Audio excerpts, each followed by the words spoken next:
us on Facebook, Twitter and Instagram.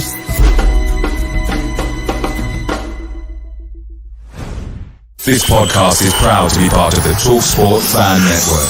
TalkSport. Powered by fans. Right, Chris? No. That's the answer to that. Evening, afternoon, morning, day, night, bye, wherever you are, I'm leaving one word off that because there's no way is it good. You can see that certificate there in the top right-hand corner because I think we are going to be going 18 certificate on this show tonight. And I'm going to start it off. I'm going to I have put the swear jar away, so anybody wants to feel free. I'm going to start off with 4 words. Stuart Atwell, you're a wanker. Now, I am not one for just blaming the referee and saying that's the reason we lost. And I'm taking nothing away from Man United because at the end of the day, they took their goals well. And it's not Man United themselves that say that, you shouldn't have a card or you shouldn't be doing this, but it's difficult to play against. I mean, I've called it on my posts, social media posts, Stuart Atwell's 11. There is no way on this earth that was not a card. That was not a card on that challenge on Wout Faes. And how long after that? Mendy, yes, he brought a player down. Yes, you could argue he deserved a card. But how was that a card when the first one wasn't? That is my point. Are they taking bribes, PGMOL? Are they taking brown envelopes full of bungs?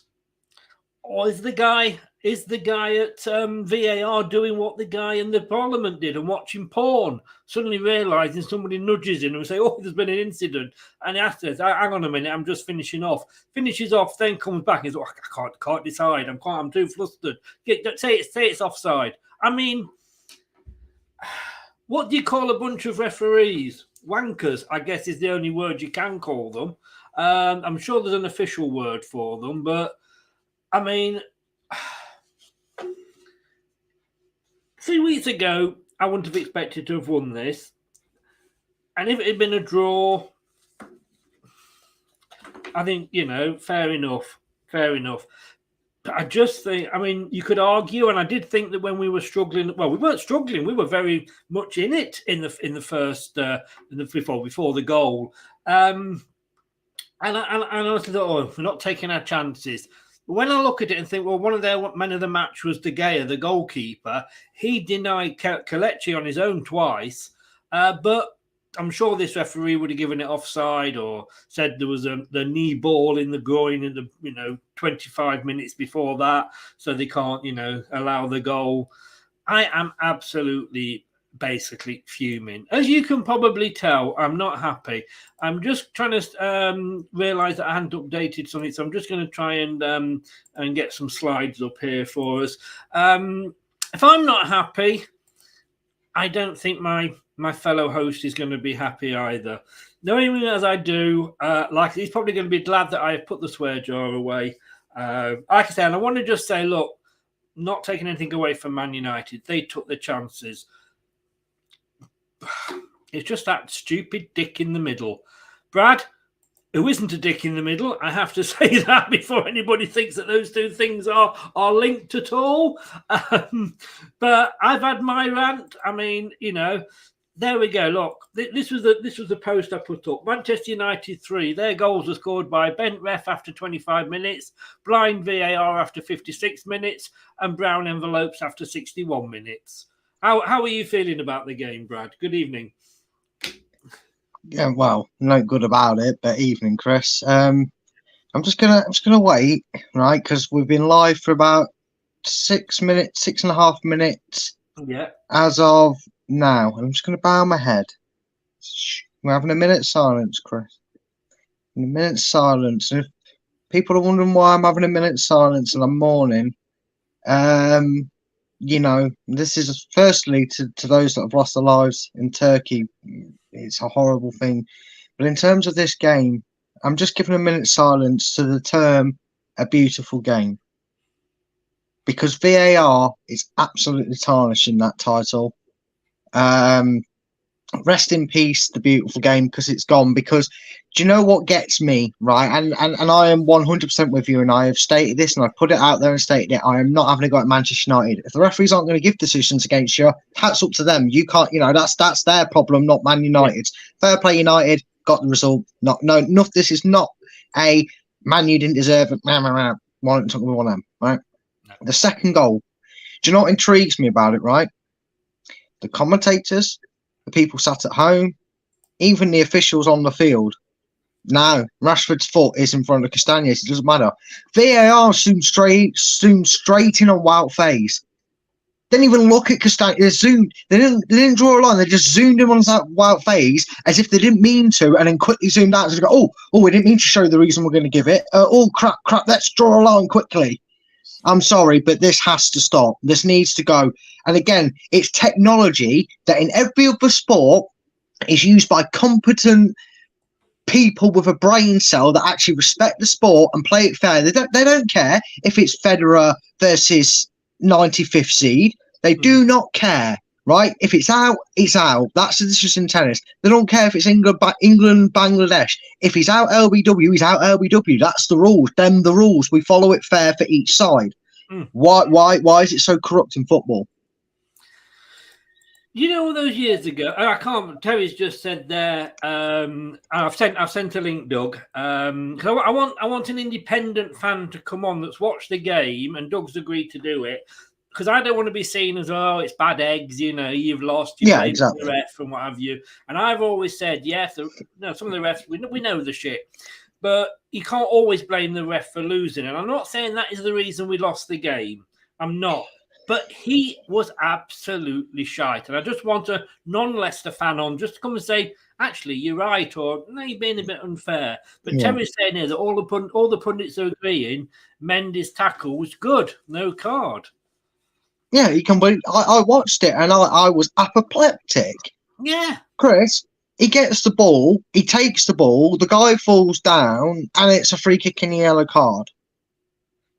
I mean, I'm sorry, and I'll wait until it's brought up. I'll behave. I won't mention the Spitzer, but it's like I will. No, I'll wait for you to mention it before I bring it up. Was what I meant. I'll let you give. But my thing is you want us to believe or hide the fact that there is favoritism and biasness in your decision making, yet you'll book that challenge where he literally gets ball.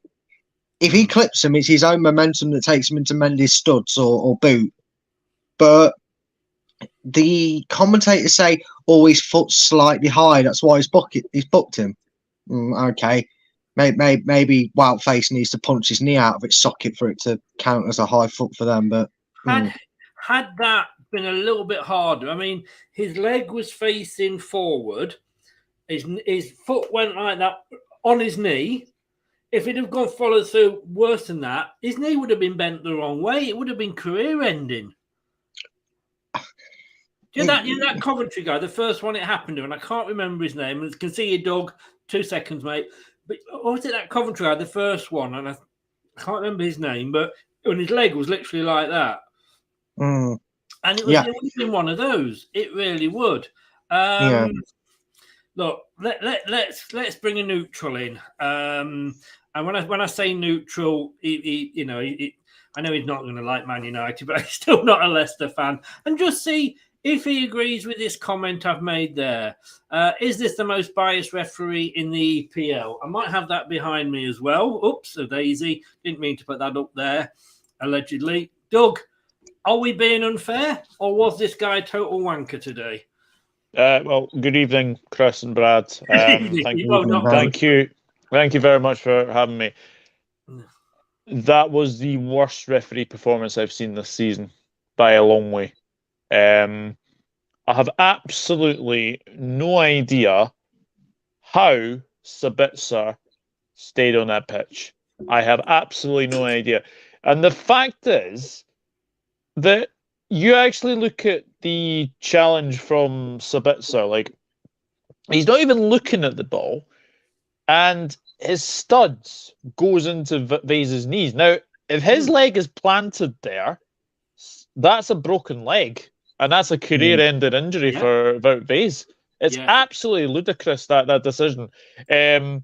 And obviously, I said in the watch-along, the live chat, I actually said this was a man who awarded a goal that wasn't a goal.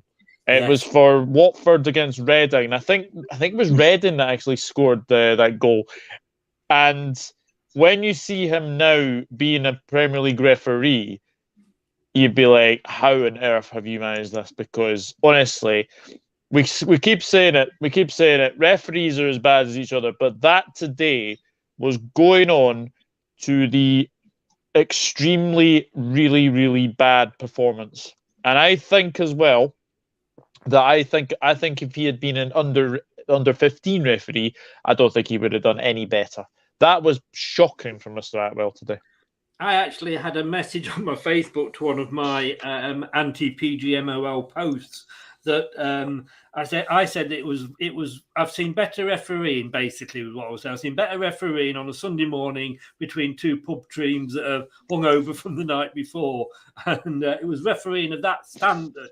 And this woman came on and said, my son does that, don't knock him. But I was obviously tongue in cheek. But I mean, I just do not understand. Do you remember all those years ago? I'm welcome to you first, Doug. When they first introduced Hawkeye at tennis at Wimbledon, and I used to go mad. What was he called? John McEnroe.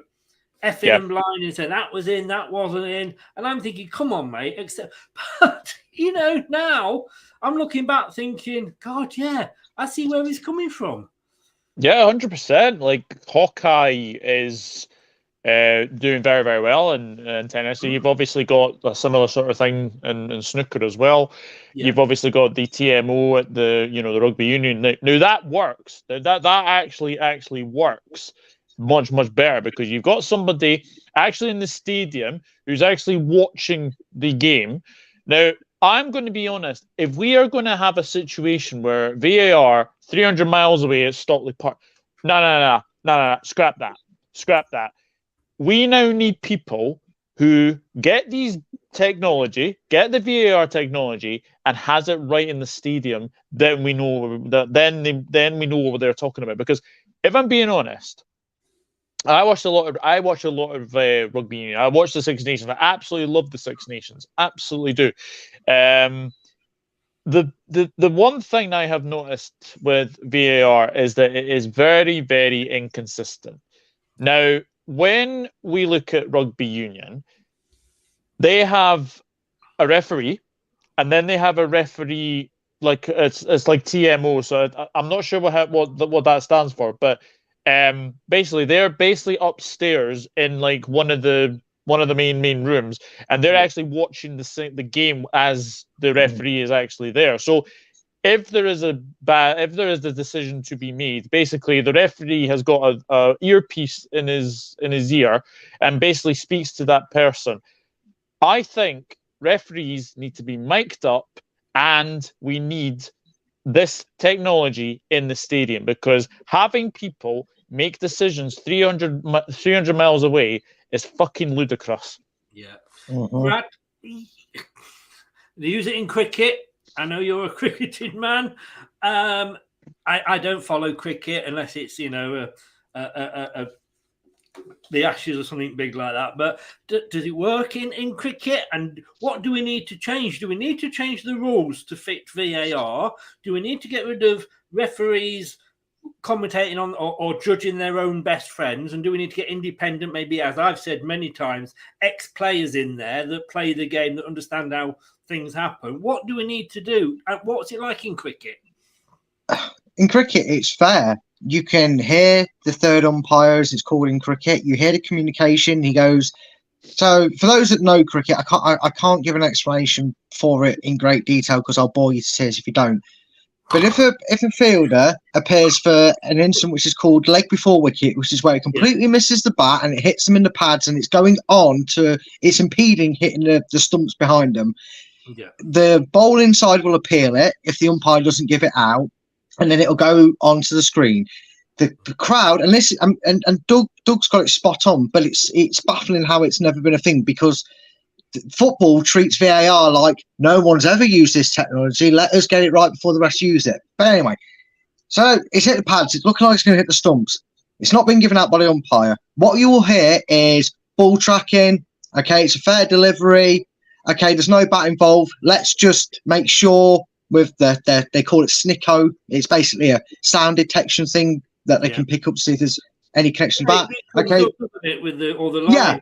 It comes up. Yeah, it comes up with all the lines. There's no lines. Okay, so there's no bat involved. Let's go for ball tracking. So they'll make sure it's pitching where it needs to be, which is the technical part in cricket. Yeah, it's hitting the pads. Umpire's call is not out. It's hitting the wickets. Umpire, you need to reverse your decision and give him out. And then the umpire on field gets told he's on screen, and he goes, "Yeah, that's out," and the decision is reversed. Why don't you do that in football? Just very quickly on that one though. And I've seen one or two of those, and it still seems to take less time than they decide whether something's a penalty or offside in football. Yeah, because it's so clear cut. It is very precise, step by step, and the fans know what steps they're going to take. They're going to check, is the bat involved? No, they're going to check to see if it's double bounce, if it's really necessary, which it never really is. But then they'll bring up the graphics to show you the lines, and they'll go through all three red lights. Did it pitch in line? Is the impact in line? Yes. Is it doing enough to suggest it's going to hit the wickets? Yes. And the only discretion comes into it is if it looks like it might hit the wickets, it might not, then it's given as umpire's call. It's so close that they go, we're going to stick with the official decision. I haven't got enough evidence to overturn it. Stick with your decision or not out. If you bring that concept that rugby, cricket, tennis use in football, VAR is brilliant for the game. The technology is brilliant for the game. The fact that we're making out like it's caveman days, and like I said, the Premier League and football treat VAR like, follow us, trust us, we're the only ones with this technology. No other sport has ever used it. It's like, give us a break. We know how it's used in other sports. We should have been smashing it out of the park with VAR and going, thank God for no gaffes and errors. Look at it, communicate with the fans, and then we can take a decision. If you communicate with the fans, whether it's against your team or not, you can go, oh, yeah, all right, he is offside. Yeah, we've seen that. The lines show he's offside. Okay, fine. Fans accept it more, and that's what these happen to these sports. Are we in a case of here, and I feel this, that we're almost a case of, well, it's the Premier League. We're better than all the other sports. We're the most popular sport in the country, so we'll do what we want and bugger everybody else. I mean, the one thing that baffles me with VAR, it seems to work better in Germany, seems to work better in Italy, it seems to work better in Spain, it seems to work better in Portugal. Does it? I don't know. I've never seen those, but honestly, they actually make decisions really quickly, and the thing that was brought in, like, I think it was like the World Cup, the automated offsides.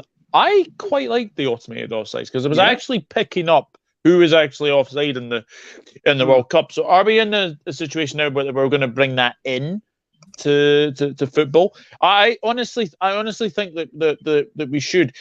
And look, it's not the technology that's the problem; it's the people running it. And unfortunately for me, I think as well, the best league in the world is the Premier League. I think that's definitely a case for that. Is that VAR is continuously a talking point week upon week upon week upon week. I have not gone this season without talking about a VAR decision going horribly wrong, a VAR decision going right. It just feels like every single week we always think that we have to speak about VAR every single week. And it's just going to come to a situation where we're either going to have to do something to like get actual football people in, or obviously the things that I've obviously suggested as well. It's an absolute travesty what was happening to it. And even in the Scottish Prem, it's been a lot controversial decisions being made there as well. And as well, Scottish Premiership Scottish Premiership managers are sick and tired of it already. Yeah, because you've only just got it, haven't you? Yeah, we got it in October, the middle of October. I mean, I don't know if I'm just being simplistic here, but there must be easier ways of doing it. It must be like the foot is offside. With football, Brad, the foot is offside. So if you elbow, hand, you've got a hard on and that's sticking out over the line, none of that counts. It's just if your foot is over that, it's simple. Or get rid of bloody offside altogether. Well, there's many a way to put the solution there. Just quickly to bring up Travis' point that you brought up on the screen. When he said, so if Rashford is given originally offside, when he's saying about that, this one. So if Rashford was ruled off initially offside, this is I'll try and give a perfect example of this being replayed in real life. So Rashford breaks through, he scores, and then the official flags. That is what you're looking for. The original decision is he's offside. And what you would hear from VAR is, we're looking at it. Just bring the line up. He does look offside. Okay, that's too close for me to overturn your decision. Stick with your original decision. The goal doesn't stand. It's offside. That's it. End of conversation. The fans go, all right, fair enough. The initial decision, you don't want it's so close. You don't want to misinterpret it. That's it. Fans would be happy. Even United fans would have been happy with that decision. They'd have gone, you know what? It was originally given offside. It's too close to call. They're not going to overturn it. The thing is, we've taken something very simple from and that other sports used before us, which still baffles me to this day. The biggest sport in the world should have used it first, right?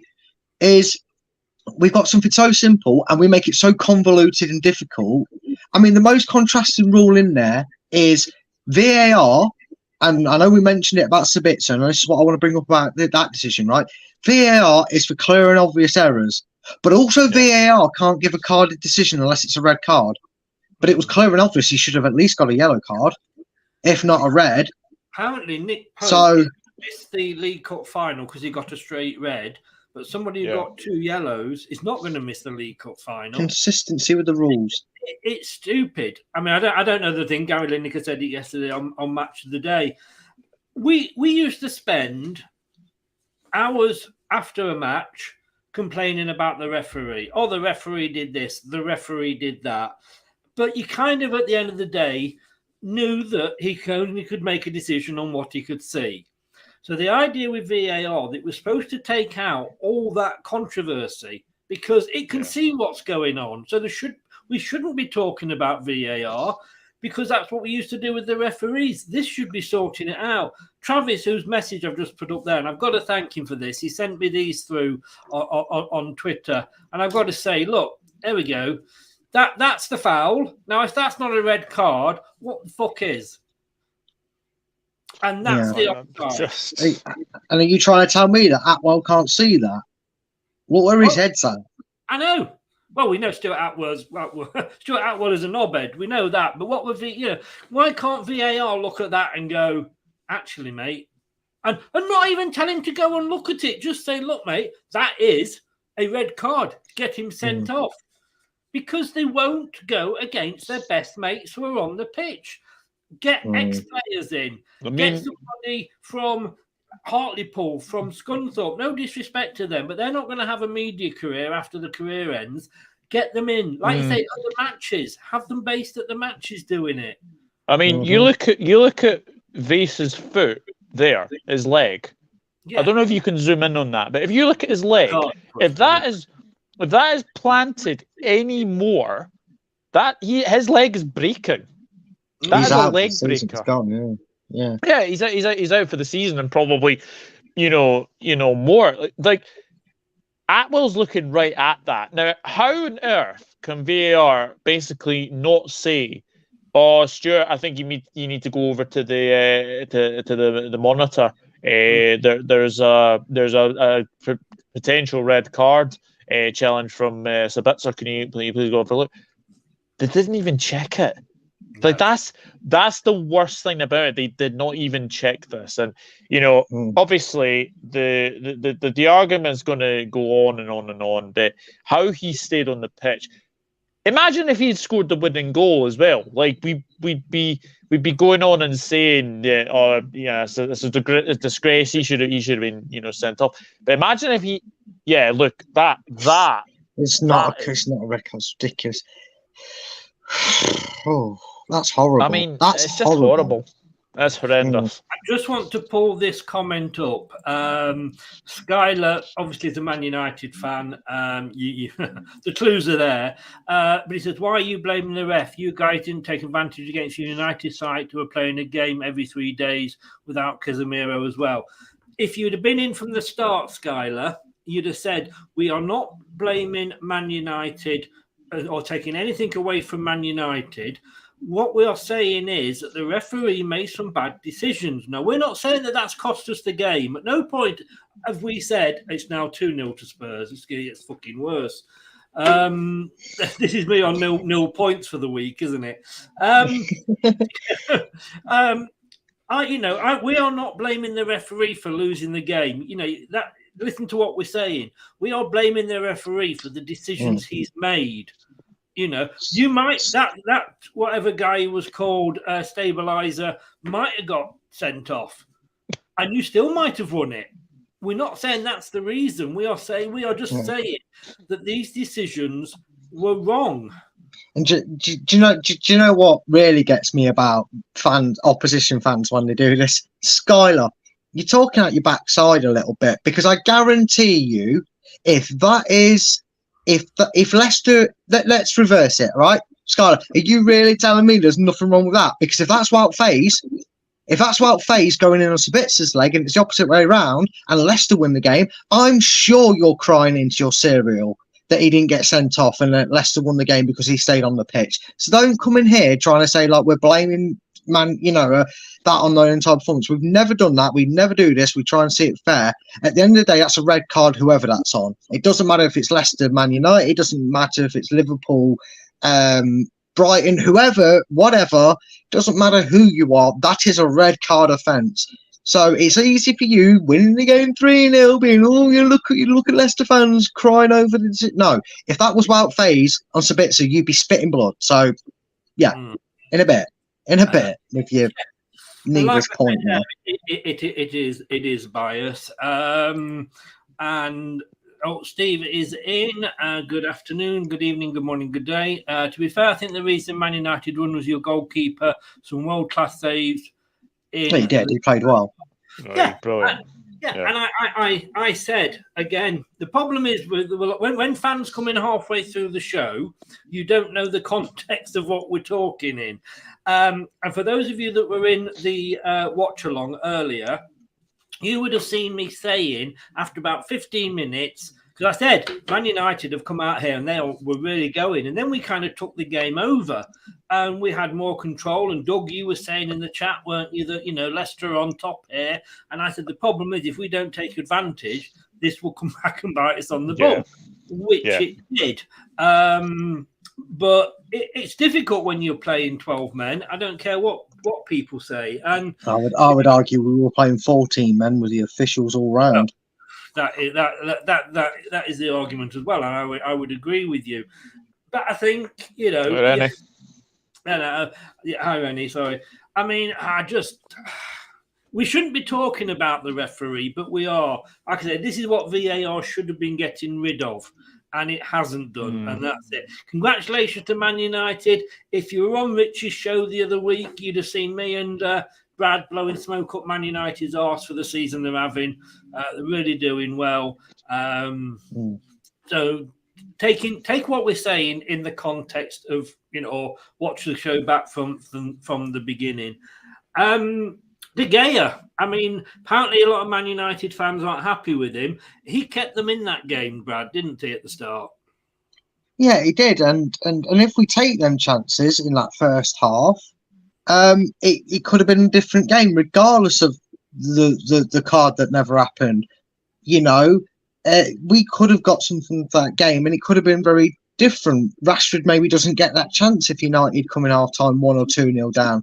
So yeah, fair play to United at 1-0. Decisions going our way or not, they took the impetus of that, of kind of being, well, they were 1-0 up against a run of play, and like you said, taking the poorness of the decisions out of the equations, they ran the show in the second half, and you know, we can't argue with the result overall. So you know, it is what it is. But yeah, Man U, look, we were punished for them things, but it's just a game should never be clouded by bad officiating. It should be a case of we're able to sit here and willingly go, you know what, you were better than us over the 90 minutes. You were a bit fortunate to come in at half time 1-0 up, but you rolled your sleeves up and you really took it to us.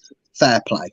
Yeah. But we're not. We're sat here going, for God's sake, why have we had the wind knocked out of us by very bad decision making, and not a case of we've been poor and deserve the loss? Because decisions change games in football, and we've just seen it today.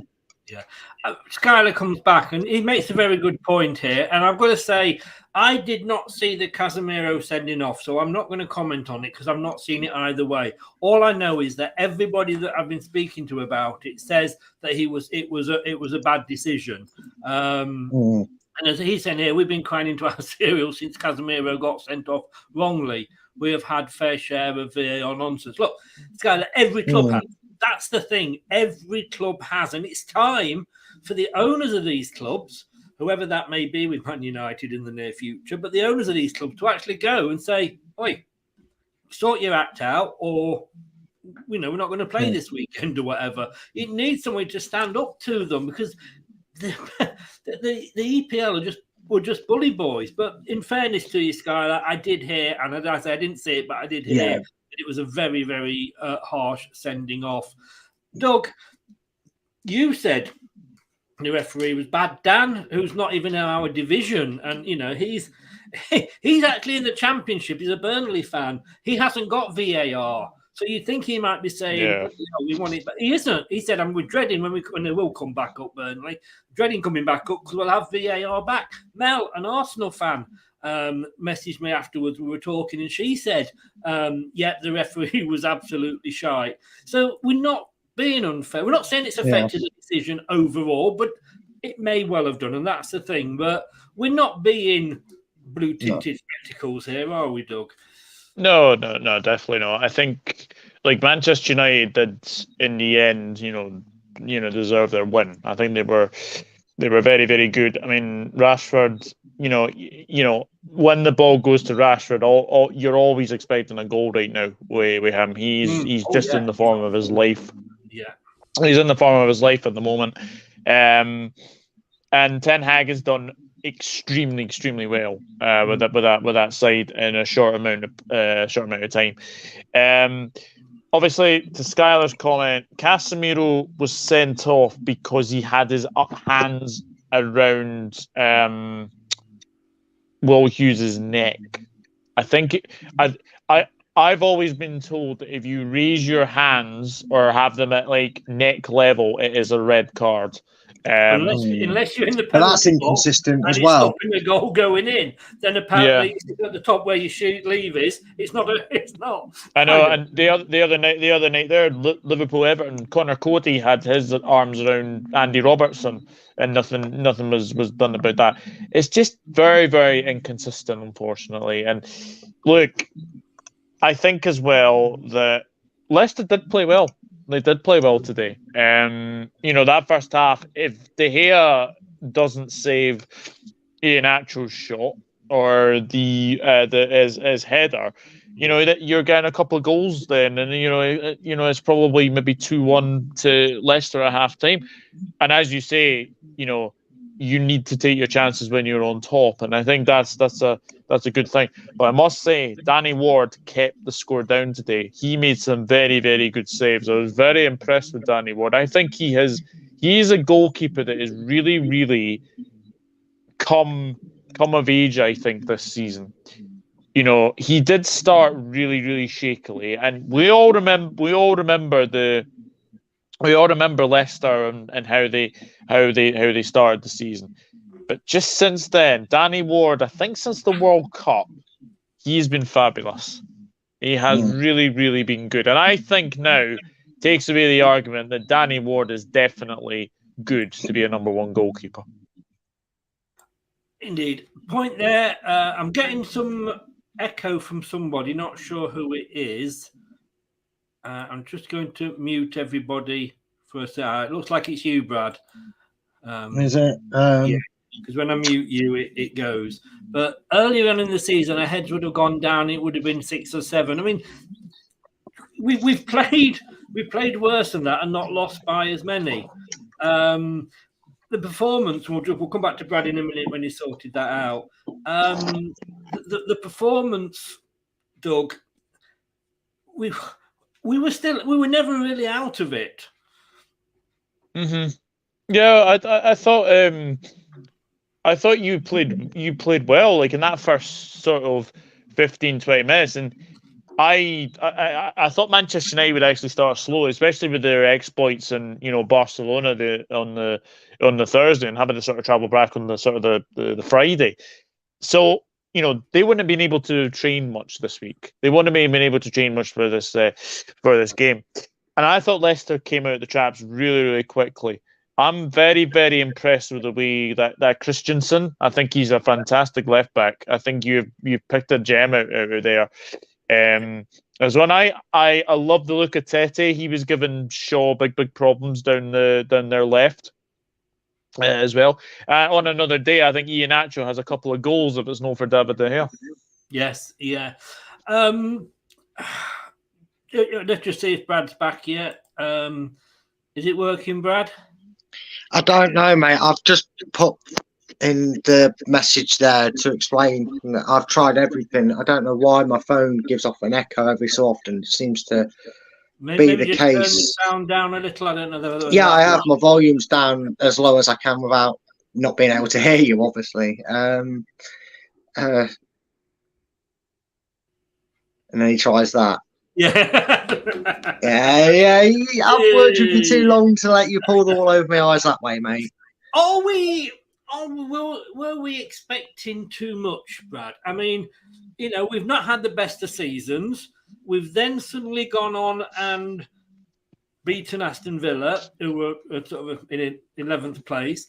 The Spurs win was unbelievable because they'd beaten Man City the week before. They're now 2-0 up against West Ham. So that was a good result. But getting those two really good wins on the trot with the new signings coming in, were we just maybe sort of running before we could walk, do you think? I mean, yeah, a little bit, but that's the joys of being a football fan. You're the part of the football base that's allowed to get a little bit carried away when your team's doing well. But we had every right to be optimistic. We knew what we was up against. We know the sort of form United and Rashford in particular are in. But and I know hindsight's all a thing. But if that first half was mirrored in the second half, even if we'd have lost 1-0 to that goal, we'd have came away from that going, you know what, nothing wrong with that. It's unfortunate, it happened, but we gave it all we could and we could go again. And I think the best thing that the club can do collectively is, and again, I don't know how it works with Sunday games, if they'll be in training tomorrow or that'll be their official day off. I assume it will be. But I just think Brendan and the lads just need to rant and rave, maybe have a few quiet beers and maybe get on the punching bags on the Monday or Tuesday morning when they're back in training, and then say, right, you got it out your system how we feel unjust against Man United. Good, let's go again. Let's take how we played in the first half and how we played for the last two games before that, and let's go again against Arsenal. Let's not let that second half debacle phase us. And there is no reason. I'm still just as confident as I was before this game to think we can still go and get something from the Arsenal game. You know me, when I come on here, I'm very, very happy. Well, not very happy, but I will criticise the performance if they deserve it. But look, that wasn't a bad performance from Leicester, in my opinion. Travis has just said there, I'm neutral and the real crime is that questionable decisions during what was a very entertaining back and forth. I said when it was 0-0 that as 0-0s go at that stage, it was a very entertaining game and a good 0-0. Yeah, it was. As I keep saying, you did have chances in that game. I mean, Iheanacho had a couple of chances for himself. It's just I think you just came up against David De Gea today, who, again, like you say, I'm quite amazed that Manchester United fans are wanting him out. It's maybe because of the sort of his distribution, I think, keeps him down. But he's a great shot stopper, David De Gea. He really is. Oh yes, I like the guy. I've got to be honest with you. If you need to go at any time, because we tend to talk more about Leicester, then you just say, Doug, not a problem. But you're welcome to stay as long as you want. Thank you. Unless you want to do my match ratings, Doug, because I refuse to pin them down. I'll get shot in the comments. I'm going to be honest with you. If he was stopping, I was going to say it'd be interesting to get your ratings as well from a neutral's point of view. I'm happy. I'm happy to stay on. Yeah, no problem at all. You're a gentleman. See you later, guys. I'm off before I start swearing. These are now you're allowed. I got the 18 sign up today. These were the predictions. The best thing we can say about that is well done, Ian Wilson, who got the closest. I got 3 goals. I got that bit right. Just in the wrong net. But this is what it has done. And I've got to show this because at the end of the day, my actual prediction show table is not good this week. But this is a prediction league table. Jerry Taggart's top with 13. I'm still holding on to second with 11. Brad drops down 1 from 3rd to 4th. Sorry, Brad. Ian Marshall jumps over you with 10. Ian Wilson catches you up. Steve Walsh, Craig is not doing very well, and Steve Lynex, it's nice of him to take part, really, isn't it? At least he's consistent. Yes, yeah. I sent him that the other day, and he goes, I've got more than 4 points. And it's a different bloody league, you fool. But I'm just looking on the site that I use for the stats and what have you. Fernandes, man of the match, 9.9. Was he that good? What? 9.9? Yeah. De Gea only got 7.7. I wouldn't have given him a 6.9. I thought he was bang average. Which was higher than any of the Leicester players. Surely I've been watching another match, haven't I? That's just... Yeah, Fernandes, man of the match. Not sure. 9.9 out of 10. I mean, I'm not. I think I don't know if Manchester United fans have actually hijacked that or anything like that. Because 9.9, I don't think he was that good. No. I feel like Manchester. If that's Manchester United fans, I feel like they've got more excited than the Virgin with getting a dance off a stripper. Because this isn't Man United fans. I'm going to be honest with you. I can't. Well, Sky have definitely got very excited. 9.9. I mean, I could barely understand man of the match, but 9 point. On what planet? Right, have they got too excited that Man U have won? Because they feel like, whoscored.com, by the way. I should point that out. Yeah. It's also who's not got a braincell.com if they're giving him 9.9. Don't hold back, Brad. I won't, because that's just ridiculous. I mean, calm down. You won 3-0, but did he do anything? Did he even get an assist for any of the goals? Surely, if you're going to give 9.9, so you give it to the guy who scored 2. The first one he did. The first goal he did, because he played the eye of the needle pass. I think what happened was Vase gave the ball away. And what happened is that Fernandes played an outside of the right foot, played it to Rashford, and Rashford obviously scored. But I'm pretty certain that Christensen had kept Bruno Fernandes very quiet that game. I didn't see him do an awful lot until Leicester's kind of lost their heads a bit and admitted the defeat at 3-0. That's surely if you're going to give 9.9s, it goes to the guy who scored 2 goals and could have got a hat trick. It doesn't go to you anyway. I'm going to say for 9.9, you've got to score 4 goals and get a hat trick of assists in my book. Well, yeah, I think Two you've bookings got for Leicester. 2 bookings for Leicester, no bookings for Man United. Just as another extra little another joke. Another Absolute joke there, joke. you know. So yeah, but that is. But let's. I don't want to go too much into these the today for this one. Leicester City manager Brendan Rodgers. Let me just get rid of this again. Just in case you didn't believe me, I wanted to bring that up. We started the game really well, looked a real threat in the game, progressed the ball through well into the final third. We had chances, we didn't take them. They had one chance and scored, and that's just the difference in being clinical. There's nothing much you can say really. Like I said, I don't think you can have a go at the players for that. Ten Hag says Leicester made it difficult for us. Fair play to him. Fair play. Let's have a look what the fans marked up, shall we? Man of the match. Well, okay, they're on the BBC where the fans vote. Rashford got 9. Fair enough, to be honest with you. De Gea got 8.43. He was second for Manchester United. And again, yeah, fair enough. I accept that. I think this is a bit harsh. Leicester's highest rated player was James Maddison with 5.9. That was even harsher than the bloody who scored. Yeah. I mean, I know Danny Ward conceded 3 goals, but if it hadn't been for him, I think the scoreline could have easily been potentially 6-7.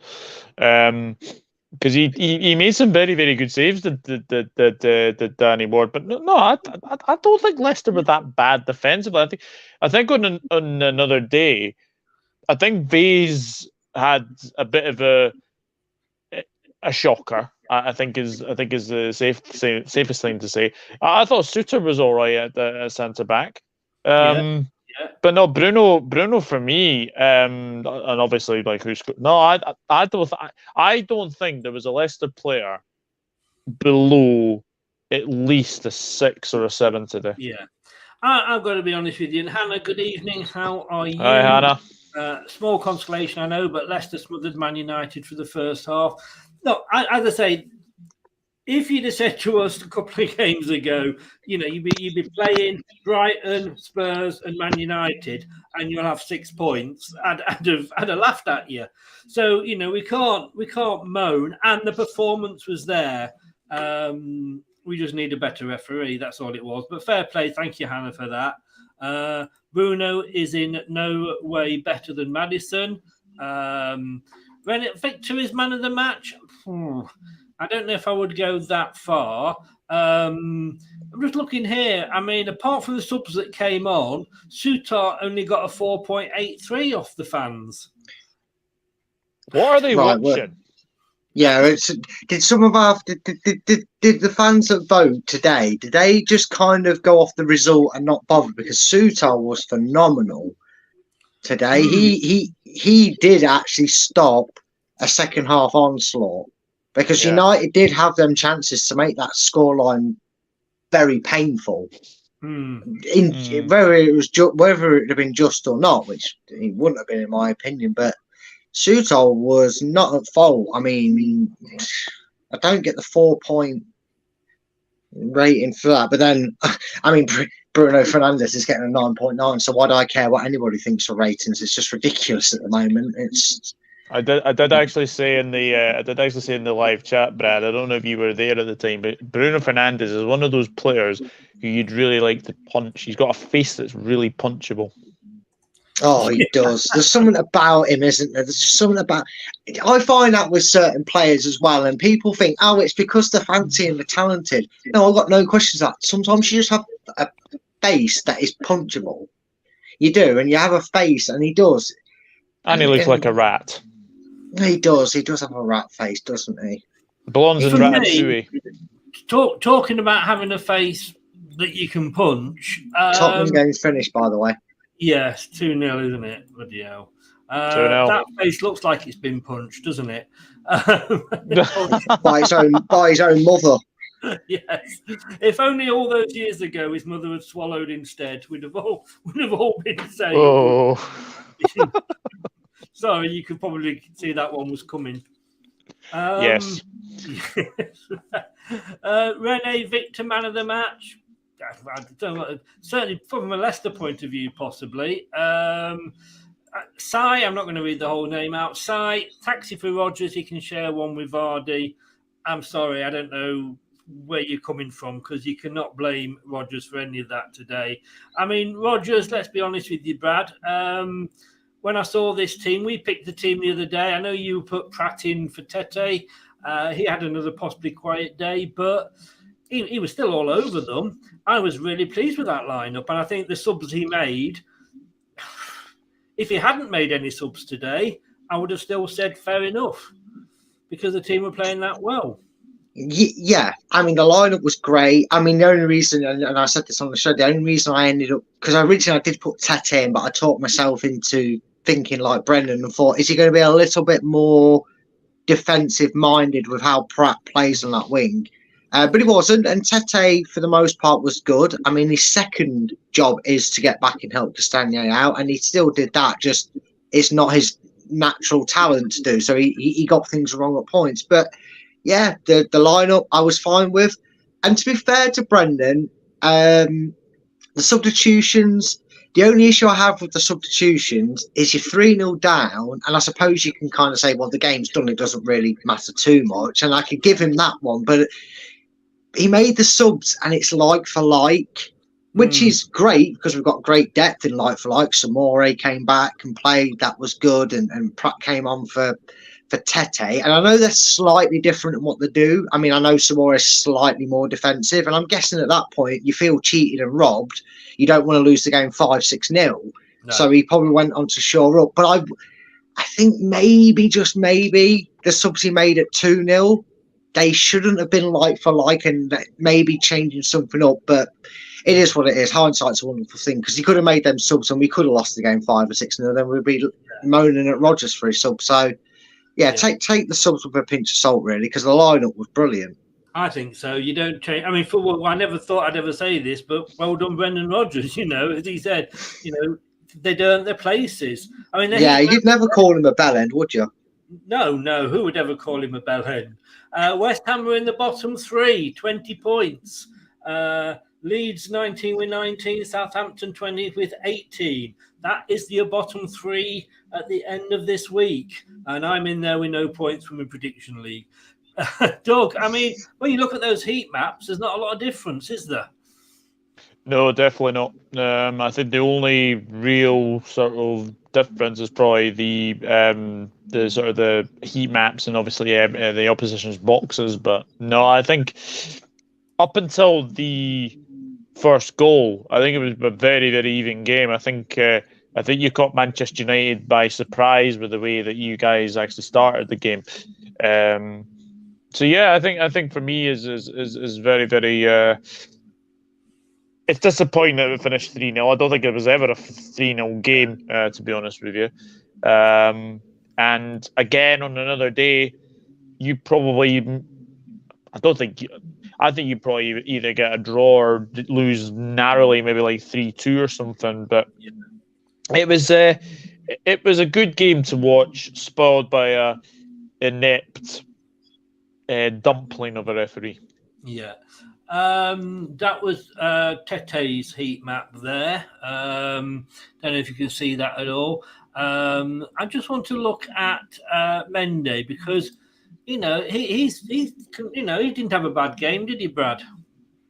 No, for me, you're talking Leicester man of the matches. He's up there with a right good shout. And again, on another day with a referee with half a brain cell, a different result, a different outcome, maybe he would have got the overall man of the match, because he was getting back, he was trying to put impetus on the front foot, he was winning tackles in deep in our half and in pressing in their half as well.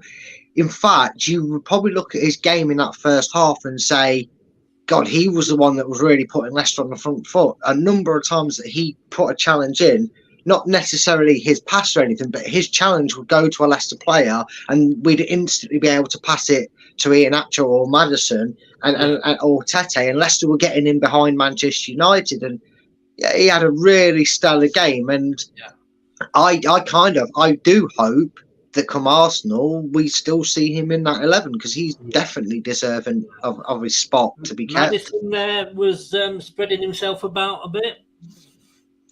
Yeah, again, you look at the game for about 70 minutes before the disaster. Well, not even the disaster. Well, about 55, 60 minutes before it all fell apart from ineptitude, and then we lost the game. But Maddison wasn't that bad.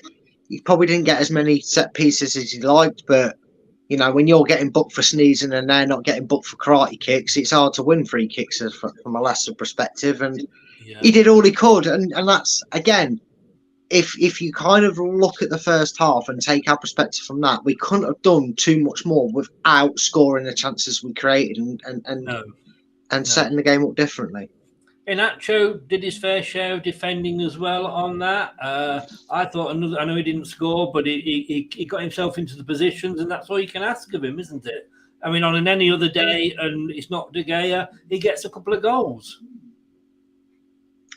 Yeah. Again, the performance was there, and again, like Doug said, unfortunately for the neutral, when it all kicked off and I don't mean the game, I just mean when all the incidents started to happen, especially that second goal and that, a neutral would have been a bit sad because it's like, oh, I don't really care now. I don't really want to watch this because Man U have won. You know, more neutrals were probably cheering Leicester on, and you can just see there the game does not reflect the outcome because of the effort that Leicester put in. And you're right. On another day, he doesn't make them saves, and Inacho keeps his score run going. But it's football. It's a cruel game. I can't say it's a beautiful game anymore because this has just killed it for me. But it is still a funny old game. Action zones there, Doug. Pretty even, in fairness. Yeah. I think a lot was played in the middle of the park today, and I think if you look at it as well, I think the way that you guys started as well, there were a couple of opportunities. I think as well. I think the Low got a bit lucky with one. I think it could have easily gone to Harvey Barnes, and he's obviously getting a shot away as well. I think Lindelof had one that was blocked by. I think Ian Atcher had one blocked by Lindelof. He just ran out a little bit wide, unfortunately. So that you did have chances. You definitely had chances, and I'm not surprised that the action zones are quite even. Because again, I think the game was very, very even up until that first goal. Yeah, that's nice to see, Brad. We're getting a bit more even. It always used to be a majority down the left, didn't it? Yeah, it's very nice to not do these post-match and me have my little obvious FC rant because we have that quality and that capability now to spread the play.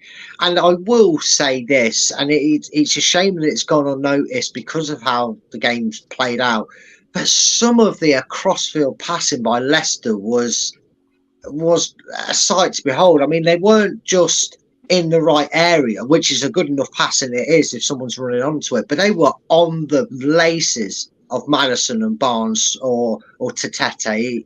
It shows that Leicester, when they've got the players out there that they can use at their disposal to attack down both sides, can do it and do it well.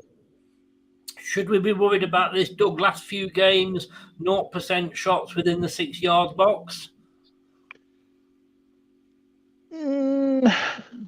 Not overly, no. I don't think so. To be quite honest, I mean, obviously you obviously had the VAR decision. Obviously, Rashwell and obviously scored. Again, that's one thing I want to say as well. Didn't you guys have one that was very, very similar? Like Barnes' foot was offside. His knee hair against Spurs when it was 3-1. Knee hair. Wow. Yeah, practically. So, again, the consistency, and that's why I do offer a little bit of sympathy towards Man United fans that the bias seems to come their way, because that's the inconsistency, isn't it? That gets given as offside, but then this one doesn't, but it is what it is. Apparently, Son got the second goal against West Ham. Obviously, West Ham, not stopping Son from scoring is not for everybody, is it? Yeah. Apparently not. Yeah.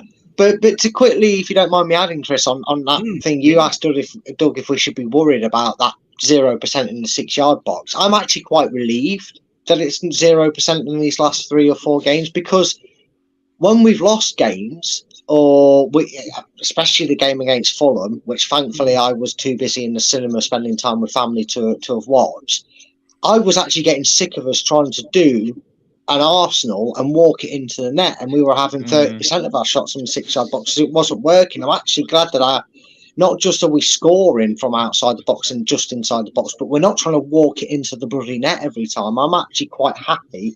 And I know, you know what I'm like with stats, Chris? The fact that I'm saying I'm happy to see one that's working it like that is quite good.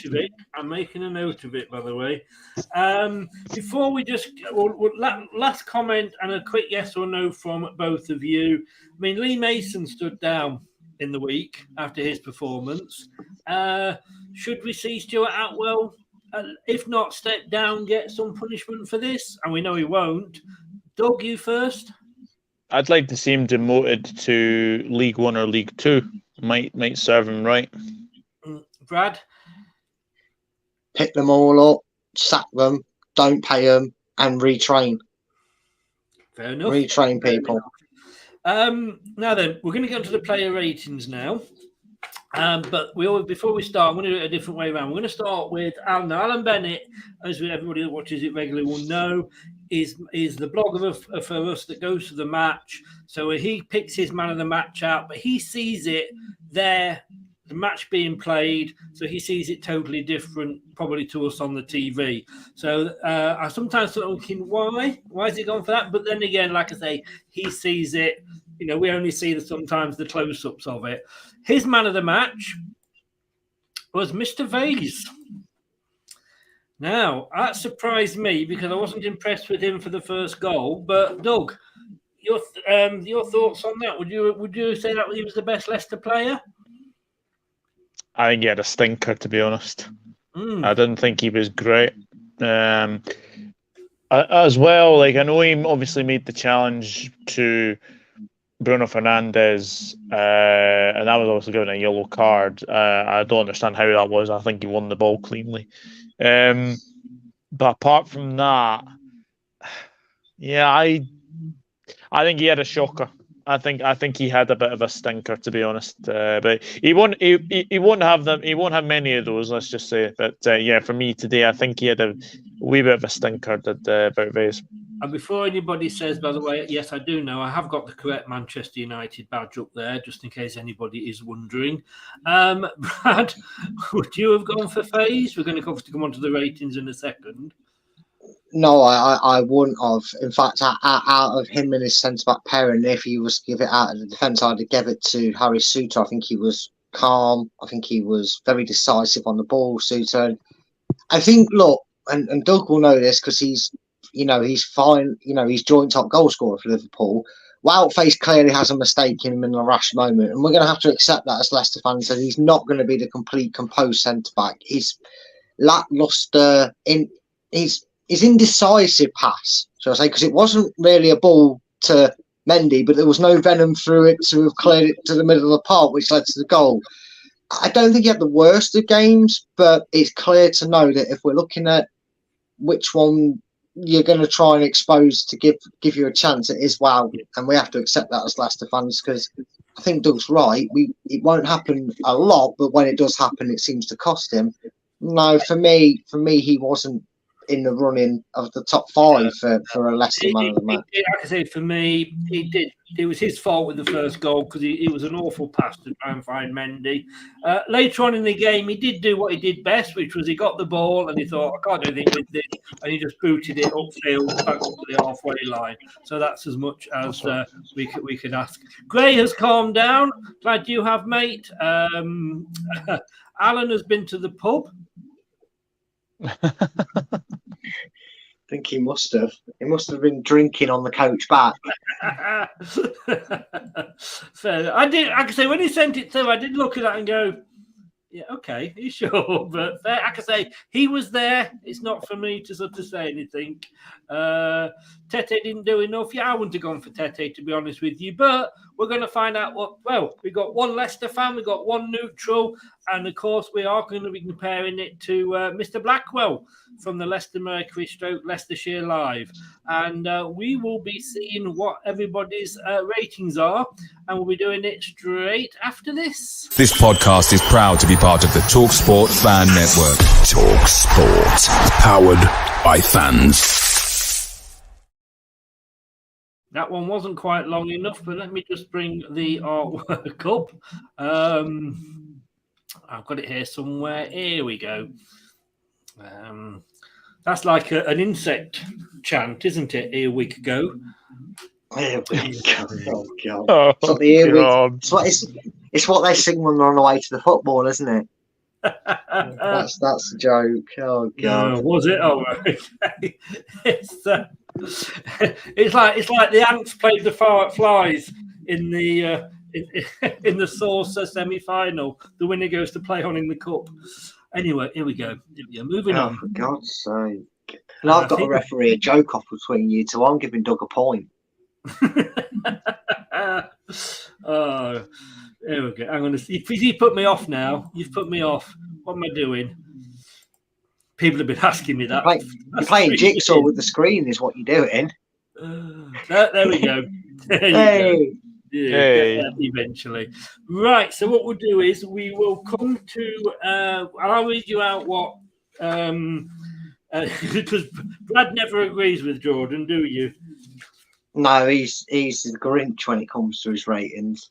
Yeah.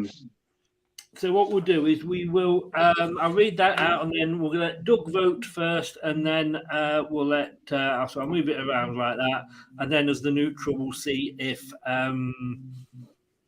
Doug, what did I say then? Doug go first, and then we'll see what Brad has to say. I was going to say, you can't have Doug go first, and then the neutral, otherwise it's a bit unfair on me. That is it? You want to go right? I'll let you go first, then, Brad. There we go. Right. Okay. So we're going to start with Mr. Ward.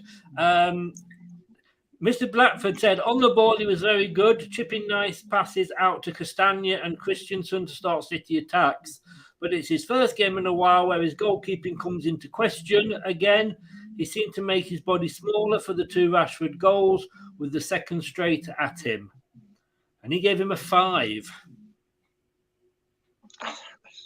Well, the Grinch has already started, hasn't he? I don't think there's a lot he can do about any of the goals. In fairness, if I'm going to be uber critical and take off my goalkeepers committee jumper off, the first time, yeah, for the first time, he maybe could have sped out to try and close down the angle for Rashford, but Rashford's in form. I think he scores that regardless. I mean, he had all day to hit it, and if he needed to hit it earlier, he'd have still put it in the same corner. He conceded 3 goals. There wasn't really much he can do about it. His distribution's still great, and everything else about him was good today. I'm giving him a 6. I think 6 is a fair result. I think 5's harsh on his performance. You're going to give him a 6. Doug, I think you were impressed with Danny Ward, though, weren't you? Yeah, I was. I thought he kept Leicester in the game today as well. I think there were a couple of opportunities that United had, especially I think one. Weghorst, I think, had one. There were a few of them that had a couple of chances, but no, I thought he kept the score down. I thought he was really, really good today. I think 5 is very harsh. Regarding, yes, I know he's obviously conceded 3 goals, so obviously you have to take sort of 3 marks away. But for me, I would give him a 7. I'm giving him a 7. I must admit, I would probably have to agree with you, but 6, 7, it's pretty much in the same ballpark, isn't it? Rene would have given him a 7.5. It's always one that gives him halves. Don't do halves, Rene. Give him a 7 or 8. 7. I would give him a 7. Didn't do much wrong. I don't think he did, to be honest with you. No, he didn't really. Then we're going on to Timothy Castagna. For the first 5 minutes, he was slightly on his heels, but he moved up the gears quickly. It was brilliant. Was a brilliant outlet on the right, with Garnacho unable to handle him. Defensively, he won headers and made a fine sliding tackle on Weghorst, but he didn't play to the whistle for United second, appealing for offside instead of chasing Rashford, which was a fair point. He gave him a 7. Brad. I mean, that's just natural instinct to do that with Rashford, because to be fair to Castagne, he was offside. We know that because Castagne was about half a foot behind him. So Castagne was in the impression that he was offside, and even Rashford was with his half-assed celebration for it until he was shocked with the award. And so I'm not going to have a go at him for that. Look, I've questioned Castagne over the last few weeks, saying that he's okay, but he gets out-muscled and outweighed on that side. And today was totally different. He was one of our better players in the first half. I think he was a real bright spark, acting as a attacking right wing back. A lot of good stuff that Leicester managed in that first 45 came the way of Castagne, either directly or getting the ball forward to and up into their halves. I'm adverse to giving 8s when we lose a game, but I would give him an 8 because I think the fact that Garnacho is the only Manchester United player that was taken into the wrong dressing room because he's in Castagne's pocket. I mean, Ten Hag, we're looking at him thinking, I had to take you off, mate, and we won 3-0 because he had you on toast. I'm going to give him an 8. I think he was really good today, and he doesn't deserve to be on the losing end. I think we'll see possibly Ricardo back next week. But Doug, your score? I'd agree with what who is it? Jordan Bennett, is it? Gordon Bennett, more like with his predictions, but his scoring. It's Jordan Blackwell. Jordan Blackwell, right? Okay. I would agree with him. I would have gone 7 for Castagne. I think he had a pretty good game, and the fact that he kept Garnacho quiet was why Ten Hag brought him off. He didn't have a very good game. In fact, I don't know what this is, but I know Garnacho's only young. He's only like 18, 19, but he shouldn't really be starting Manchester United games. No. David says this was one of Castagne's better games. Fair point. There's a couple of marks for Soutar, but we've not got to him yet. Gray, Castagne wasn't great, especially Rashford's second goal. Rene's given him an 8, and Steve's given him a 7. Talking of the aforementioned Soutar, we move on to him. He won headers, made blocks, and slid in for excellent challenges in the first half, nearly getting himself a goal with a thumping effort just over the bar too. He was unfortunate to play Rashford onside for the first, and the second half was difficult for him, with City so open and United going forward, attacking him with pace. And he gets a 6 off Jordan. That's harsh. So hold on. This is no, Doug. This is what old Gordon Bennett does here, right? Because he praises them and then gives them a low rating, but then he'll berate somebody but give them a high rating. The way he does it is baffling. I'm going to match him up here with Castagne. I'm going to give him an 8 because I think he just showed he does not care. He does not care if it's Arsenal, Man United, doesn't care if it's Everton, Tottenham, Villa. He's up to the task and up to the job.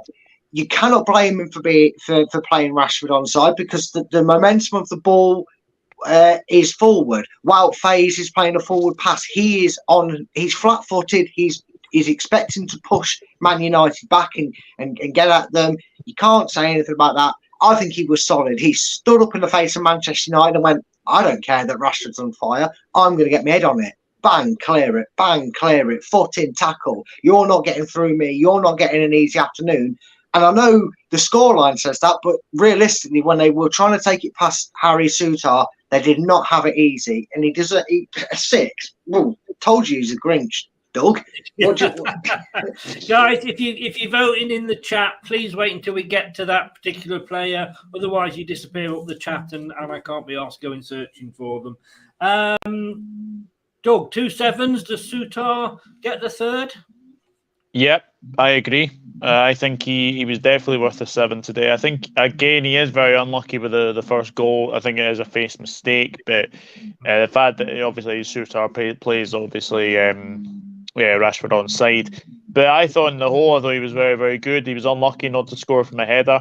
And that's the thing as well. I think you've been wanting sort of a defender who can do that, blocks, defend, and also go up for corners. And I think if he gets his head on one of those, corners, maybe next week it may end up in a goal. I honestly think Harry Souttar will get a couple of goals this season, and they'll probably be match winning ones, because I'm very impressed with him. I think 15 million from Stoke is an absolute steal. Yeah, I am well pleased. Right, I'm gonna mute Brad for this one because without phase, he made a solid start, but then gave the ball away for the Rashford opener and seemed to spend the rest of the game trying to make up for his mistake. There were a few calamitous clearances in with some strong tackles, but he was dragged all over the place in the second half, and that allowed for plenty of United opportunities. Jordan gave him a 4. Brad? Well, a broken clock is right twice a day, as the infamous saying is, and this is the one time I'm agreeing with him. I always think, look, I think I think we have to. No, I think we have to accept that he does have that tendency to be a little bit rash, a little bit maybe too ahead of the game, and maybe that's just his footballing intelligence. But he's a little bit ahead of things. His clearances weren't the greatest today. What did he give him? A 4? 4 still a bit harsh, but I can't give him much more. Man, you really exposed him. When they got on top and Leicester's heads dropped and the shoulders slumped, they exploited him all afternoon after that, and I'm going to have to give him a 5. I just don't think he was... This was one of his worst performances as a Leicester player, and that's saying something considering how good he's been for us. Does anybody remember the opportunity knocks clapometer? For those of you that do, there we go. Just a trip back in time for you. So 5. The neutral perspective, Doug. I did think he had a bit of a stinker, to be honest, but I think 4 is very harsh. I think is very, very harsh. This Gordon Bennett or Jordan Blackpool, whatever you want to call him. I obviously, the first goal is a bit of a stinker, as he has had, but no, I'll agree with Brad. I'll go for a 5. Go for 5. Okay, there we go. Hello, good evening. You're going to rate the United players too? I wasn't watching them closely enough to give a fair description. I don't know. I think we better not do. All I'll say is Rashford. He's unplayable at the moment, isn't he? I wonder if Helly gives Bruno Fernandes a 9.9. That'd be interesting.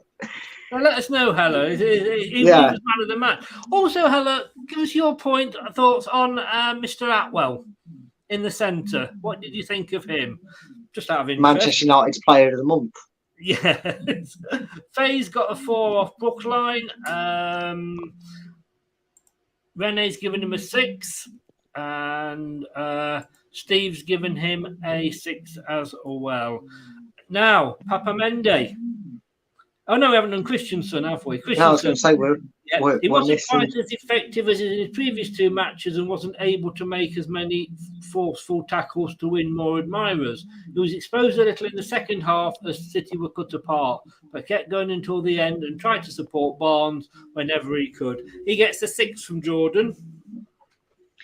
Yeah, look, the second goal killed his momentum because he's very, very good.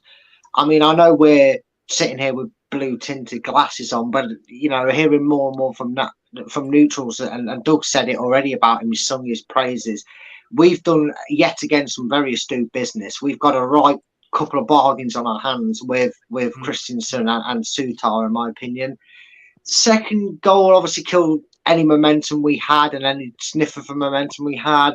But for what he was able to showcase, he was up and down that wing like he was running off Duracell batteries. He was never looked like he was out of energy.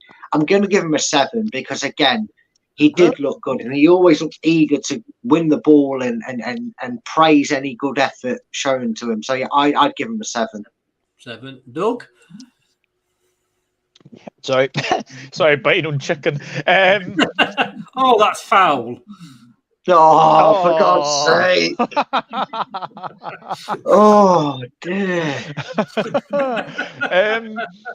I think Christensen had a very good game today. And as I said, I think he's been excellent since he's came in. It's you seem to find these gems in Danes. And the thing is as well that he is a very, very good left back. I was very, very impressed, and I think as well he's very pacey down the left as well. I don't think he did. I don't think he had a foot wrong, Christensen. I really, really don't. And on another day, pardon the pun, but he would bring the bacon home. So definitely 7. Hey, I love the pun, Doug. I love the pun. Another 7. What's Doug's favourite number? Anybody? Answers on a postcard. 7. I'll let you get back to your chicken. I went to the airport recently. I went up to this woman. I went, she said, "No, sir, this is the check-in desk." Right. That's Tim Vine. I know. That's a Tim Vine joke, that Why one. not? And hey, we've got get ready for it because we have got Michael McIntyre coming to Bournemouth soon. So looking forward. Papa Mende, he was calm on the ball, and that helped City to build attacks, with the Senegalese midfielder often playing the short first pass that started off the move.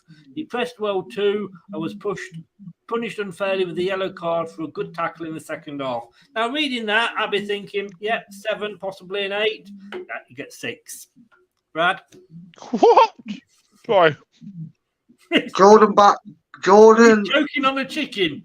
That's a line I never thought I'd ever say in a football post-match. Jordan.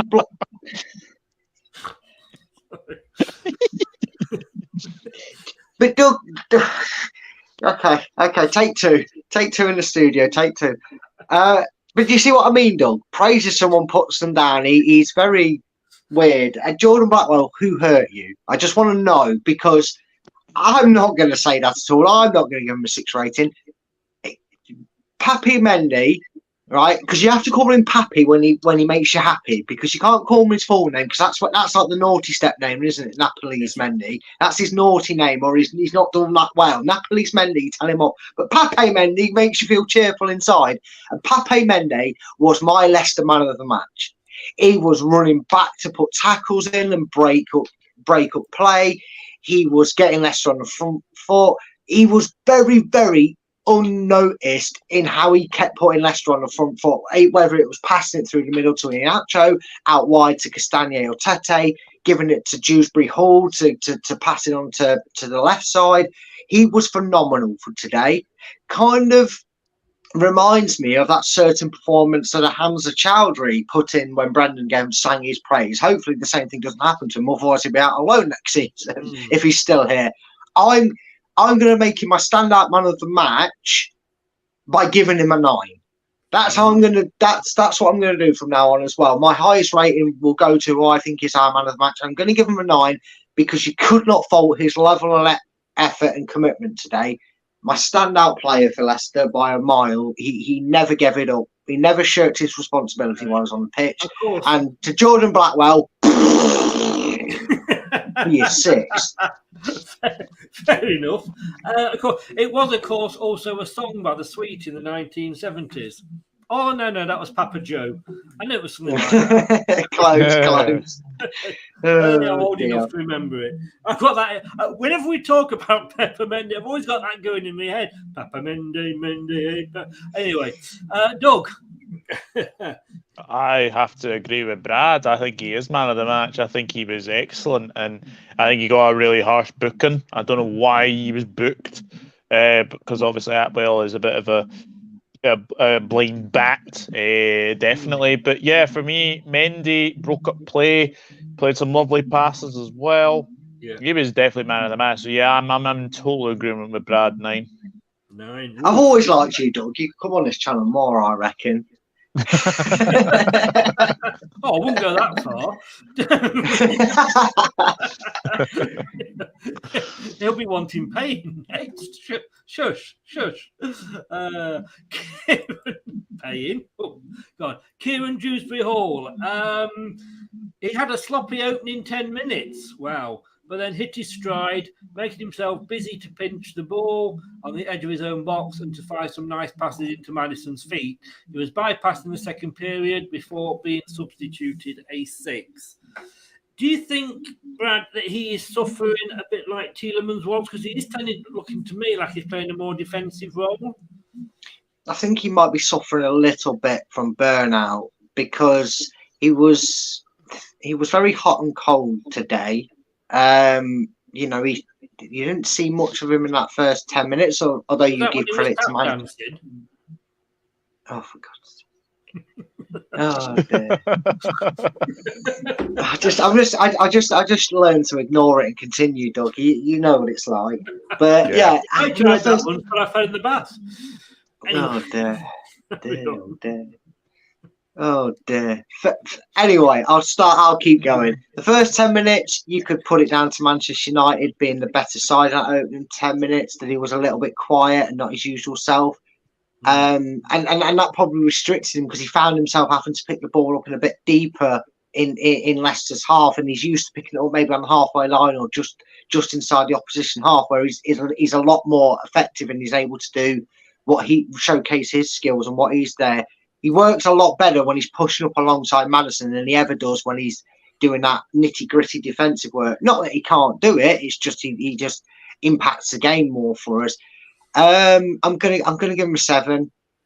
I don't think he did a lot wrong, but he just, the goals killed him off. He was taking off, so I can't give him more than a 7. But he was all right. But it might be worth dropping the next game. Give him a rest against Arsenal. I don't know. Yeah. I do like it when Gray's in because he's my age and he remembers all the songs I do. You gave him a 7, did you say? Yes. 7. Doug? Hey.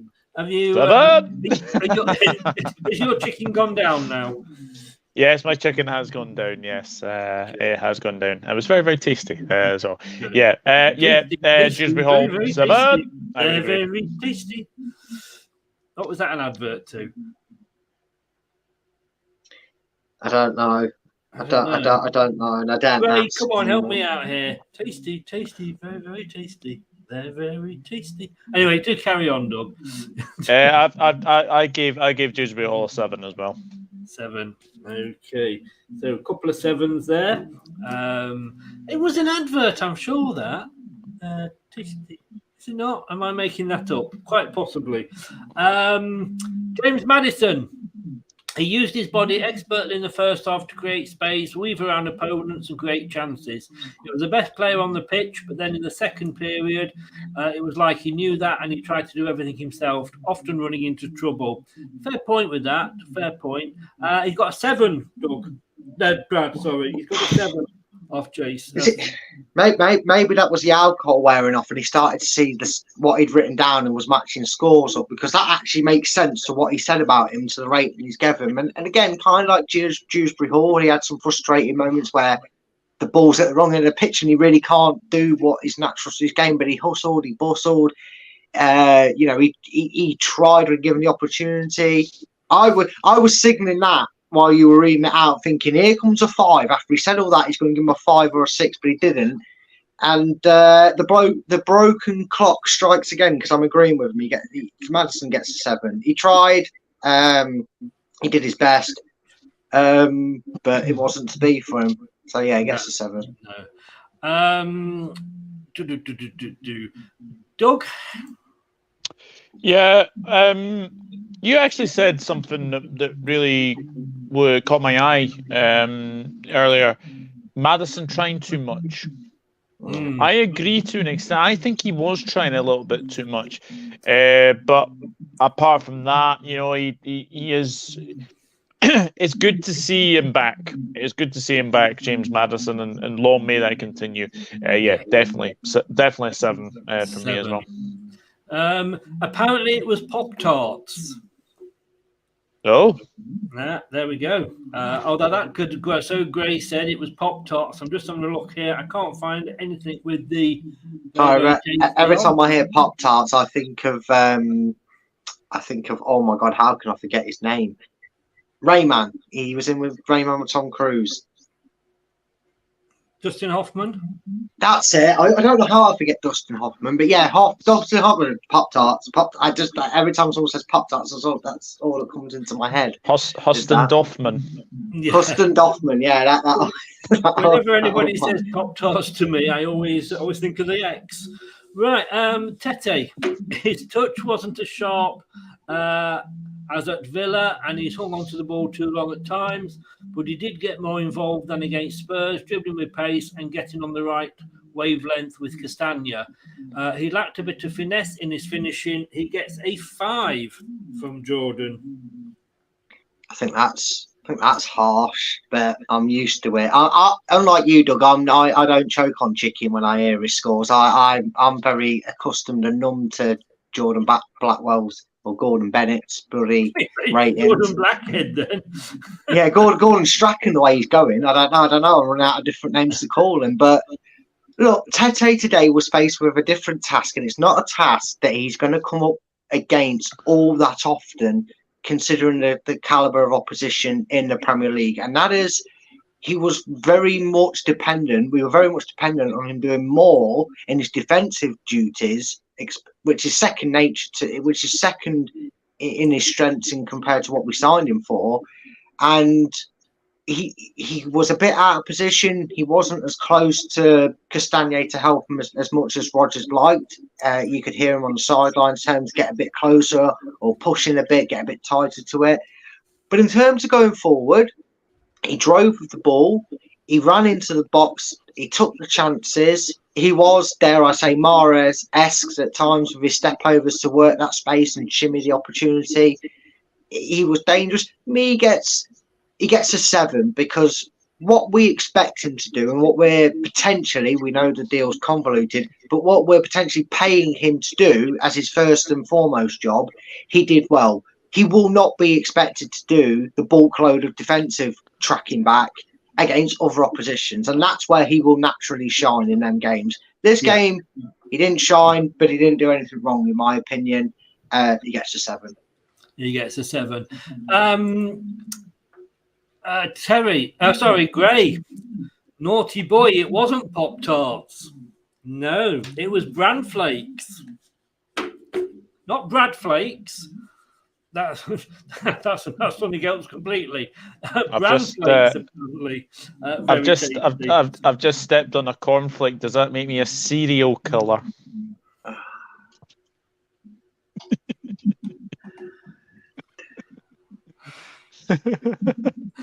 Anyway, Brad, coming back to you. You said that one before, and it still gets me every time you say it. Yes, that's it. In other news, just for maybe anyone who's a neutral in the comments and you're a Leeds fan dreading who your next manager is going to be, QPR just sacked the manager. So, but just thought I'd let everybody know some updated news that's just happened. But yeah, back to the actual thing that matters and counts. Did you give Tete 7? Sorry.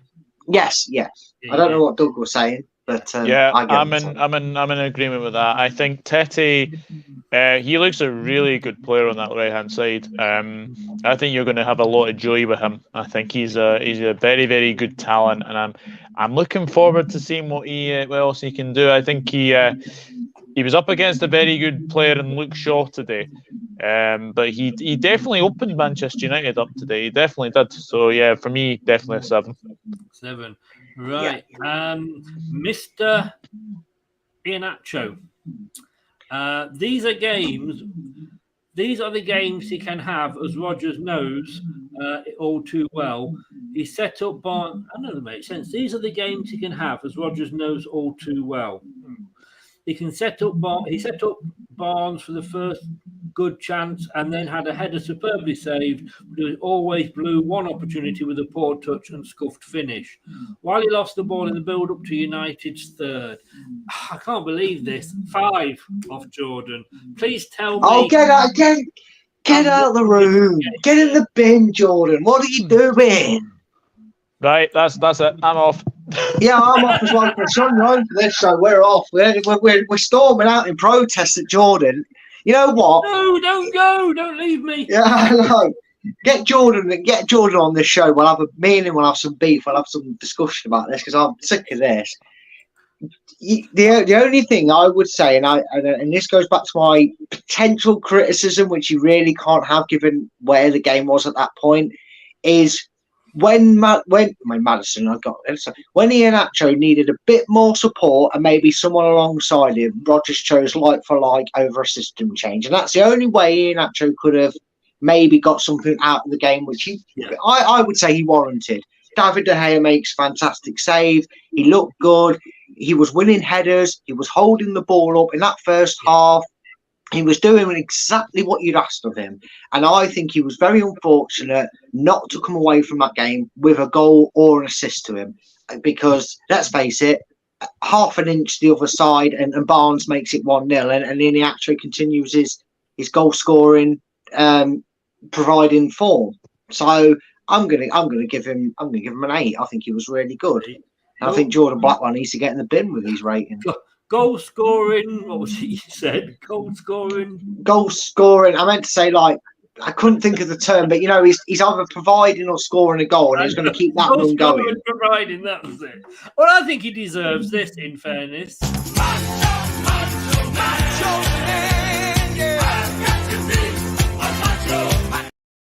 Nacho man. Nacho man, can you? 8 you gave him. I agree with you more than I agree with Jordan, but what will the independent adjudicator say? How Jordan Blackwell has given Iheanacho a 5 after that game. I'll never know. I will never know. Again, I thought Iheanacho had a very, very good game. And again, a couple of those moments, he has probably a couple of goals. It's the very, very sort of hard lines, you'd have to say, for Iheanacho. But yeah, for me, Iheanacho was very, very good. I would probably give him a 7, Iheanacho. I think that's the only sort of differ for me. But definitely, who knew? Who knew that you might go 7 for that? I mean, apart from Faze and Mendy, 7's been your favourite number. Yeah, it's almost like he's a neutral. Yes. Okay, well, let's have a look at Mr. Harvey Barnes, who's improved these last couple of. I dread to think what's coming with this one. Yeah, 3s, 2s, 4s, 1s, nothing. Well, here we go. Maybe you'll be surprised then. He dribbled with pace and linked. He dribbled with pace and linked excellently with Iheanacho for his early chance, but that was as good as it got for him. He was barely involved in the second half and kept losing his footing at the key moments in attacks too. And he was given a 5. It's not as bad as I was thinking. It's still pretty harsh and bad. Because in my opinion, Christensen is the Christmas present that Harvey Barnes would have had on his wish list to give him that freedom, because he has got a new lease of life with Christensen. Because Christensen pushes forward, he will go out on the wing to allow Harvey Barnes to come inside and be involved, and vice versa. He'll get into the middle to allow Barnes to stay out on the left and stretch the space. Look, every midfielder in an attacking sense is capable and susceptible to losing the ball a bit easily. And you're going to do that against a quality opposition like Manchester United. But honestly, for the most part of that game, until it was dead in the water at 3-0, I'm not going to knock him down for the third goal, because we were dead in the water and we were shell-shocked by everything that had gone on. I'm going to give him a 7. I think these last 3 games, we're seeing what Barnes really can bring to the table. because of who he's got as his wing-back partner. And that's no. And again, I just want to stress that's nothing against Luke Thomas. They're two completely different wing-backs, him and Christensen. But what Christensen allows him to do with his fluidity, I don't think he had a bad game at all. I think a 7, maybe I'm being a little bit kind. It should be a 6, but I'm going to put my neck out there and say he gets a 7. Doug, let me guess. What are you going to go for here? 4. 6. Hey! Hey! You know what? You can have that changing it up. I can forgive you for changing it up. I'm happy with that. No, I think he was good in the first half. I think we kind of didn't really see him in the second half once the scoreline went to sort of 2-3-0. But yeah, that first half, if De Gea doesn't make that world class save with his right glove, Harvey Barnes is scoring. Yes, yeah. So 6 there.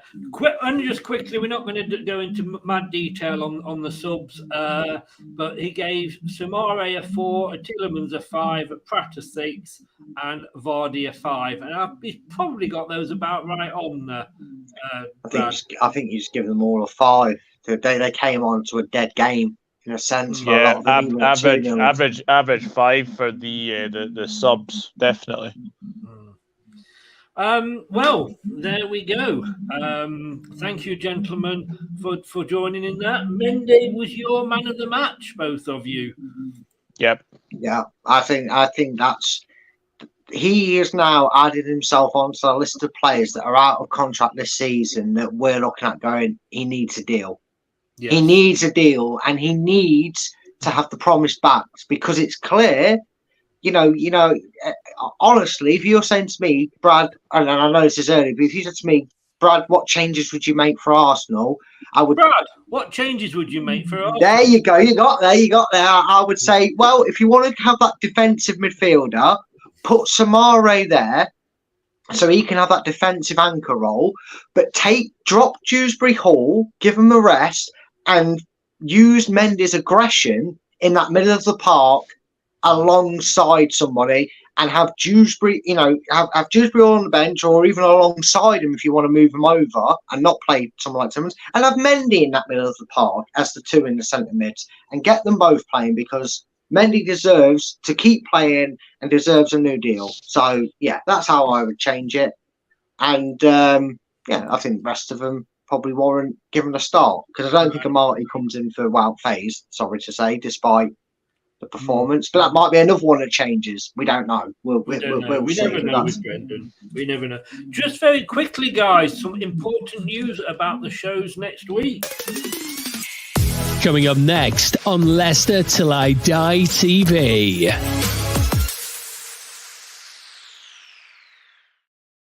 Now, I know normally on a Friday night we do the prediction show, or we've started doing it on a Friday night. It's moved from Wednesday to Fridays, which will be its new home. But I have to say next week there will be no prediction show, as I am too ashamed to put my face on screen when we talk about it, because I got a big fat 0 this week. Oh, bottle Chris. Says the man who got 2. You weren't exactly wiping the floor with me, but yeah, I got a 0, so I am extremely embarrassed. So well done, Steve. Yeah, Steve got 4. I mean, he actually won the bloody week. He actually won a week. Well done, Steve. Well done. He'll put that on his fridge. One game a week, 24. Win. He'll message me asking me to do a certificate for him. The funny thing is, at midday next Friday, I've actually got an eye test, so I think I might need it. Because you're blindly predicting. Coming up though next week we've got a lot going on. This man is coming up on Wednesday at 9:00. Stan the man. Brad is looking forward to it. I think Doug will be as well. Didn't do too bad at Liverpool, and if you ever say Stan Collymore too, I always think of those games against Newcastle. Whoa, they were 2 fantastic games. They were fantastic games. Yeah. So Wednesday at 9 o'clock, we will be joined by Stan. Also, as well, obviously, like myself, he has gone through depression. So hopefully, be talking to him about that and maybe sort of giving a bit of advice to anybody who is going through that at the moment. Monday at 9. Just before that, we have got the question time, and then on Thursday at 9 o'clock, we've got the Arsenal preview. Also coming up, just going to arrange the date with this one. Jonathan's brother, Paul Ross, will be joining us. TV personality and radio DJ for Talk Sport, as you can see there from the mugs. He will be joining us as well for a chat. And if you want to support the channel, what I've done is I have, obviously we're in the middle of a pricing situation at the moment with everybody with money. So I've actually just got the one membership available now. I've shoved it all together, brought it down to the lowest price, which is $1.99. If anybody's paying more than that, please stop it, and then you can rejoin at the $1.99 price. So you get everything that you would have got on all the others, but it's now $1.99 because we are in this crisis. I can't believe how cheap I am. People have said it many times about me before, though. Doug, thank you so much for popping on, sir. Well done to you for the win yesterday. Just showing, what did I say? I said Arsenal. It was Arsenal's Premier League win to lose, and look what they're doing.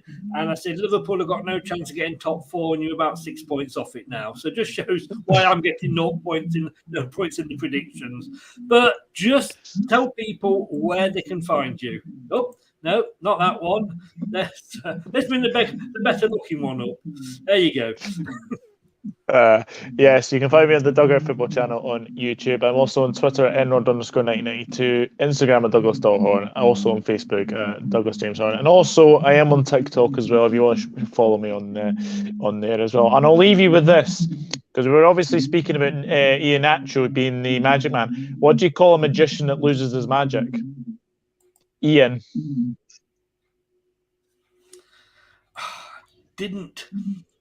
I didn't mute him quick enough. I can't unmute you now. There we go. I didn't mute you. I tried to mute you then. I'm going to go. I'm just going to kick you out for that, Doug. I'd like to say it's been a pleasure, but it hasn't. In fact, I have actually got a new jingle for you, Doug. Oh no. Oh yes. Here we go. You are the weakest link about. Goodbye and hello, Brad. Hello. Find you. You can find me on Facebook just by searching my name, Brad Perkins. And I don't know why you would. All I do is waffle football all the time. Follow me on Twitter. My Twitter handle is @fulltimefocus. That's all one word. There's no hyphen between the full and time, as I probably should have put it in there. But yeah, @fulltimefocus on Twitter. My channel, as Chris always does, because he's an absolute legend, he puts a link in the description. It is Top 10 Battles, where we obviously do Top 10 Battles. I've got a lovely football quiz. So if you like that and you want to get involved, let me know over on Twitter. And just make sure you do everything that you should on this channel and go and support it through all of them there. The TikTok, Facebook, Instagram, and just Brilliant. You'll never get sick of seeing me that way. No, and also, goodbye. That was a quick, because I've got a video for Brad as well. Actually, let me just bring Brad back in, because I was watching I was looking at your channel the other day, as you know, and I was looking at a video from about 2 years ago. My God, you had a Jesus beard back then. Oh yes, I even had the Jesus hair, mate. Back then, I was a homeless man that looked like he'd broken into a house to do his videos. I certainly lived up to the look. What is it? I thought, bloody hell, we didn't have COVID that far back. Why were you having a haircut? Gentlemen, sir, I will see you Monday at 9 for question time. See you Monday at 9 for question time. You made that rhyme, but you didn't even know it. No, and we may even be talking about VAR and referees. Who knows? No. Thanks a lot, mate. See you later, guys. Bye-bye. I tell you what, I know what I'm going to be writing about for my BBC blog on Tuesday. Yes. Hold me back, guys. Hold me back. Thanks very much to Doug. Thanks very much to Brad. Thanks very much to everybody that has been watching. Leicester Till I Die TV on... oh man, my mind's gone. YouTube and Leicester Till I Die TV on Twitch as well. You can also find us on all your social medias. Instagram, you'll see the little clips that we do, the little fun bits of clips is now being uploaded to Instagram. So the shorts, we're doing a lot of shorts as well, and they'll also be uploaded onto TikTok soon as well. We're just waiting for that to go ahead. If you've been listening to me on or listening to the show on your favorite podcast platform, whatever that is, thank you very much for lending me your ears. You can have them back now. Last thing, that referee. What? I'm still not happy. Good night. See you tomorrow night at 9. Take care. Bye-bye. Thanks for watching. These videos are tremendous. You better like them too, or I'll be back.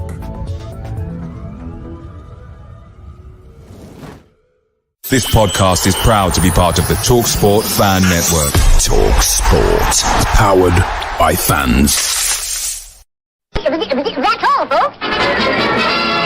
Thanks for watching Leicester Till I Die. This is Chris saying goodbye and see you next time.